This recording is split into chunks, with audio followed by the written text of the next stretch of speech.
Hi, I'm Jammin' Jay. I'm going to show you how to use this move transition in OBS, which is really good for streaming or whatever other things you do in OBS. This is a different day than I was originally recording the video. I'm now editing the video. If all you want is help on how to download and install the OBS plugin, go to right here. If you have the plugin all ready to go and you just want help on setting it up, go to right here. And if you're just trying to troubleshoot sources that are not recognizing each other in different move transitions, go to right here. If you want to watch the whole video, thank you. To begin, I just Googled move transition OBS. To download the move transition, we're on move transition on the OBS forums. Go to download up here. I'm going to show you how to put the files right into where they belong with this one. So let's download it. Once you've downloaded it, your download should have these two folders, data and OBS plugins. As with other OBS plugins that you can download, you literally drag and drop these to where they belong. You have to find your OBS files. This is not hard, mine are on the local disk. Let's go to program files. OBS-studio is where we're supposed to be. You can see there are corresponding folders, data and OBS plugins. Let's start with OBS plugins. Open that up, 64-bit. And we have a lot of DLL and PDB files. That's exactly what we're dealing with here. In the download, open up OBS plugins, 64-bit. We've got DLL and PDB.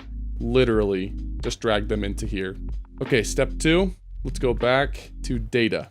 OBS plugins, move transition. We will not have to go past this point in the download. Come over here, follow the same sequence, OBS plugins. And here are a bunch of folders of other OBS plugins that are being used in OBS. Once again, just drag it right over, and you should be good to go. At this point, you can open OBS back up. Once you've got it downloaded, you should have the move option in your transitions. Add move right here. I named mine move, so not super crazy.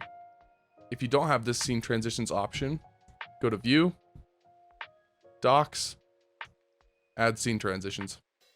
Great, so let's go to properties on this. I'll show you how I've got it set up. The only thing that really matters from the properties of your move transition is match name. This is how the sources will recognize each other. Most of these I actually just left on their default. This is just how smoothly it'll transition. And then you can pick where they're going to. Bottom center, bottom right, top right. And then if you hit preview transition, I honestly didn't find it terribly useful, but that's kind of what it'll look like. Here's the practical part. This one's just a normal basic webcam scene, and this is what the move looks like if I don't have all those other sources in this scene as well.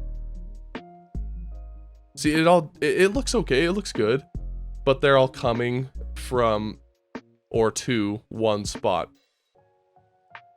But if I put all of the same sources in the other scenes, I can get a very smooth, pretty transition. This smooth move between very similar scenes, but then I have this full gameplay scene right here. The way that I did this one is this pink border that's around my webcam here exists in this scene, except it's just huge on the outside. If it did not exist in this scene, it would just kind of fly off the screen, which still can look okay. And you see this, and this gray border that's around my webcam right now exists in this scene as well. It's just a lot bigger around the outside where you can't actually see it in the scene. So in this scene, I've got pink border big, pink border small. For them to be recognized in the other scenes by this software, they cannot be full screen transformed. I had a problem with this when I was first figuring this out. So sometimes if I were to throw it in my scene, it would look something like this. I want to resize this. And I go transform, fit to screen. Great. So now I've got it there. But here's where the problem comes in.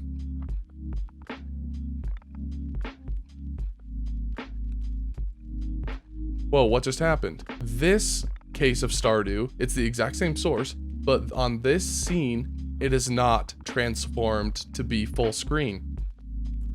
On this scene, it is transformed to be full scene, So they are not recognized as the same source. So what I have to do is go to my game source, transform, where is it? Oh, reset transform. So now it's gonna be all wonky, and it's kind of annoying. The only workaround I found is to size it manually like this. So now it fits to the full screen, but it's not transformed officially as full screen. So check it out. So now it works just fine.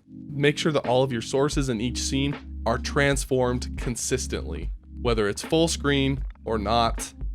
That way they can be recognized and work properly in this move transition. Everything I'm doing from this point on is just personal preference, so if you want to get some ideas from this, cool.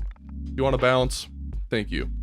Anyway, I skipped to studio mode now so that we can see exactly what is happening in these transitions. If you drag this little thing, it'll show you transition. So during my streams, I like to switch to this scene for 30 seconds to a minute, and then back to this scene for my main gameplay when I'm playing games.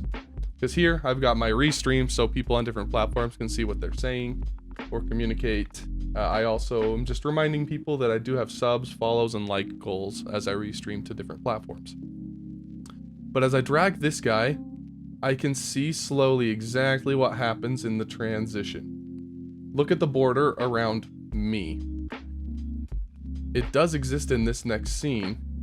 It's just really big. It comes across, if you don't like how that looks, that's okay. But it comes across, and now it actually does exist in this scene. It's just all the way around the outside. And when I go back, you can see that the gray border in my game does the exact same thing. And so does the other pink border.